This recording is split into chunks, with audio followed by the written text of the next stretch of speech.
Hello friends, it's Klauds and I am back with another video. So today I am going to be telling you guys about my August TBR, and as we all know, August is buwan ng wika. So I have also decided to do Wikathon again this year. I did it last year, and if you want to watch that video, you can click the link somewhere here.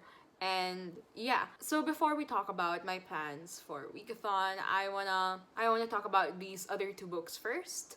So first we have The Way of Kings by Brandon Sanderson. It is the first book in the Stormlight archive, and as I've said for months now, I am doing the Brandon Sanderson read along. So yeah, this is the next book. I read Mistborn Era 2 last month, so this is next on the list, agenda, calendar. Yeah, you get my point.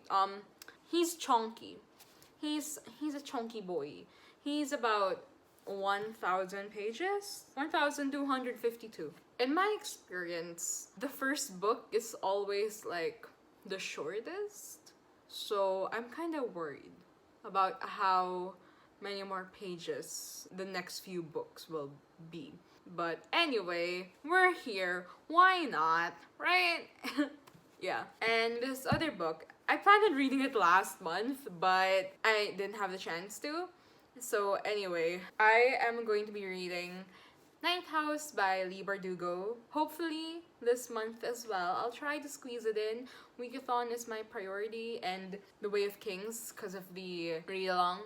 But yeah, Ninth House, I've been wanting to read this. I don't think I'll need a lot of time for it. It's pretty short. It's about 500 pages, and that's a little short. Anyway, now we are moving on to Wikathon, and NB creators of Wikathon have planned out 9 prompts this year. I'm honestly not sure if the books I picked out all fit these prompts.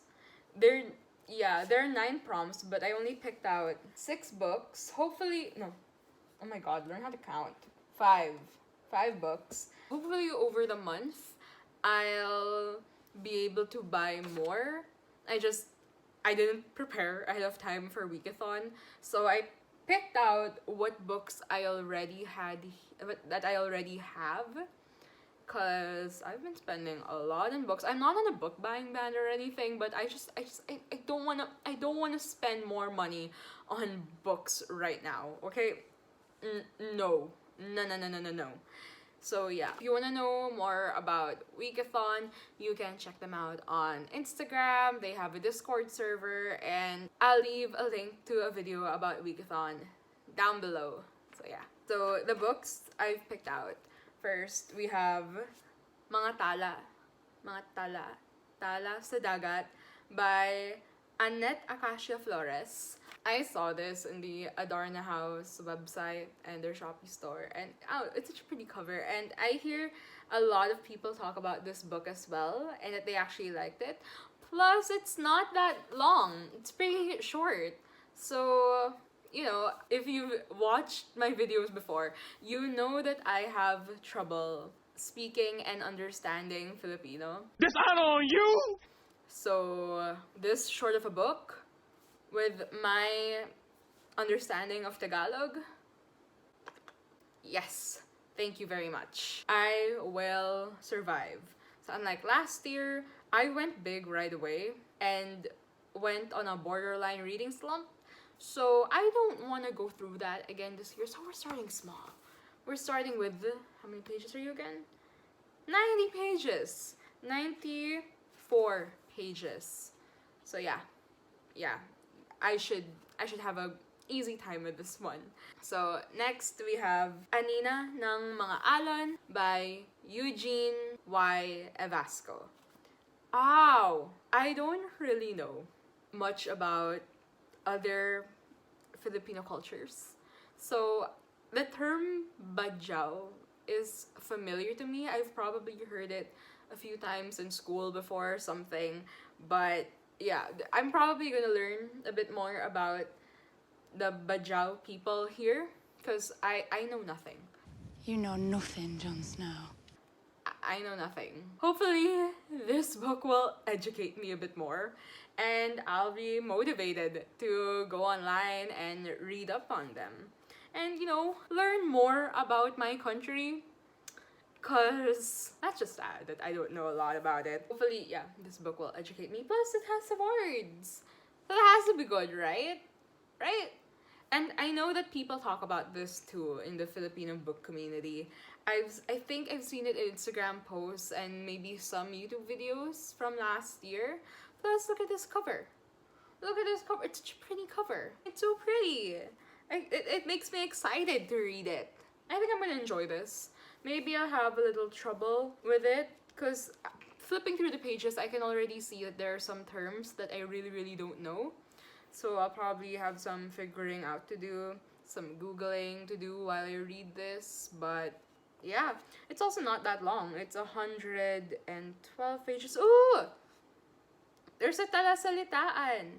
Okay, it has a glossary. Yeah, it's a glossary. Wow. Okay, cool. There's a glossary. There's a glossary. Yeah. Okay, fun. The next book that I picked out is Desa Paras by Lualhati Bautista. I read Dekada 70 last year, and that was the book that got me on a borderline reading slump because I should have had an easier time with it because it's Tagalog, and the Tagalog isn't that deep. It's pretty much everyday Tagalog. I think it was just that it was one of the first. I think it was just that I was not in the mood to read it because like when you read, you kind of just wanna get it right away and not have to like you're already comprehending the story, but you also have to like translate the language in your brain as well while you're reading it, and that's not a bad thing. It's just not something I was used to, and especially last year because I think I remember I read the Jana Silang books first, and I had a really, really hard time with it. Like, don't get me wrong, I like the story, at least as much as I could understand from it, but what made it so hard was that my brain is already trying to imagine the world building and the characters and the mythology, and then you have the added fact that I'm reading this in a different language, so my brain has to like translate all of that, and I'm not used to reading this language. That's why I had such a hard time, and then I went into Dekada 70 right away, which should have been easier because it's not fantastical or anything, but it's just there was nothing that eased me into the Tagalog. So I think this year, starting out with Mga Tala sa Dagat and Anina Allen should help me out a little bit more this year before I go into Desa Paras. So yeah, I'm excited. I'm excited to read this. I heard about the play. I think Ateneo did. One of the theater groups in Ateneo were the ones who did the play a few years ago. I think it was 2018. And then, Dekada 70 was such a hit. Unfortunately, I was not able to watch it. But I heard Desaparecidos was so good. My classmates were able to watch, raved about it. I did not have the time. I think I was doing my thesis at the time. So yeah, hopefully I'll still get to enjoy the story through the book and not on stage. And you know what? I still hope that they do a restaging sometime in the future, after COVID and all that. But yeah, hopefully they do consider a restaging. Or a rerun, sorry. I hope they consider a rerun because yeah, I really regret not having the time to watch it. My next two books, my decision to read Desa Paras influenced my decision into picking out these next two books because my experience reading Dekada last year, it took me a while. I think it took me a week, 2 weeks, if not days, to read it, and I don't want to like pressure myself into like you gotta read more. But I kind of do want to read as much by Filipino authors as I can this year. So there's a bit of a compromise. So while I'm reading 3 Tagalog novels, I have decided to also read 2 graphic novels that are written in English. I have, yeah, if I'm able to, I'll add more books to my TBR as I go along through August. But as it stands now, I don't wanna go too hard too fast, unlike last year that got me burnt out. And yeah. Anyway, the next book I picked out is 13 Volume 1, Murder on Balete Drive by Budgetan and Kajo Baldissimo.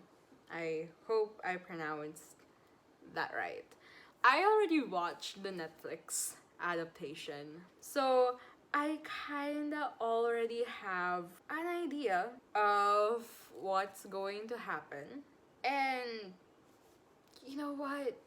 So what? Like, I still want to read it.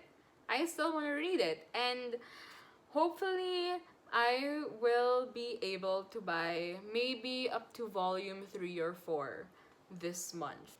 Yeah, like I really loved watching Alexandra Trece, and yes, I did watch it in English dub. Yeah, but I enjoyed it. I enjoyed watching it. It was fun to watch. Okay, I actually like the graphics, I like the animation, and the twins. Ooh, make me a twin sandwich. Oh, makes me want to scream Crispin and Basilio in a different way, if you know what I mean. Crispin, Basilio, Crispin, Basilio. Yes. Anyway, yeah, I'm excited to read the graphic novels. Hopefully, I will also read some other volumes this month as well. And lastly, I will be reading Sagala by Tori Tadiar. Sorry. I see this in Fully Booked a lot before when I would go into the store, and I never realized until now that it's Filipino. Honestly, I did not realize it's Filipino. I honestly thought this was a manga or something. So, if I had looked closer, I would have realized that that's like her outfit is inspired by, I don't know what you call it, the Maria Clara? Is it the Maria Clara? I don't know. But yeah, I thought, like when I would see this, I would think like, ooh, that looks like a fantasy novel that has some strong female characters who are really badass and fighting in dresses. And now I know that I'm probably correct, but make it Filipino. And also, it's in English. I'm so happy. So, yeah, these are the books I've decided to read this month for Wikathon. I will do my best to add more books as I go along, and I don't know if any of these books fit the Wikathon prompts, but if they do, then you guys will just have to watch out for my wrap-up at the end of the month.